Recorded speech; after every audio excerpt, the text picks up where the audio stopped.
В фондах областного историко-краеведческого музея представлены фотоработы Юрия Зинченко, действительного члена Усть-Каменогорского филиала Казахского географического общества, зоолога, фотографа, путешественника, всем сердцем любящего родной край, родную природу.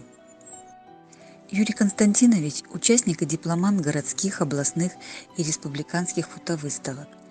За фотографию «Воздушный бой» он получил специальный приз фотоконкурса «Фотография года-2006» в номинации «Животные», а за фотографию «Усатый-полосатый» награжден дипломом за первое место в номинации «Макро».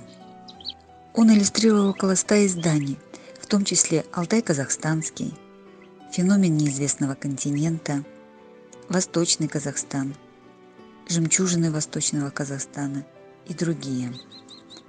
В объективе его фотоаппарата многоликая природа Восточного Казахстана.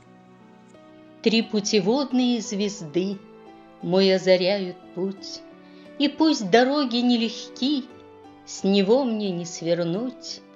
О небе с детства я мечтал, душа стремилась ввысь, мой дельтаплан взмывала вверх, взгляд устремлялся вниз, где зной пустынь и речи гладь, да в том-то весь и смысл.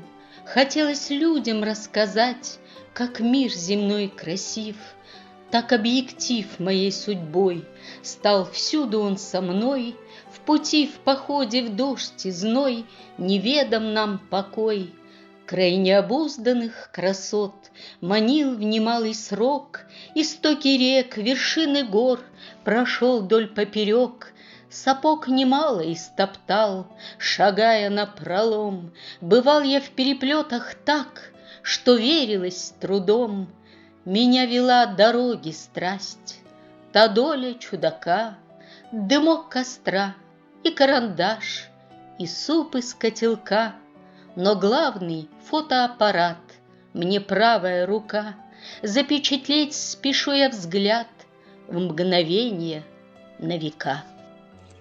Удивительная гармония природы во всем, красота в каждом мгновении. В фотографиях Юрия Зинченко.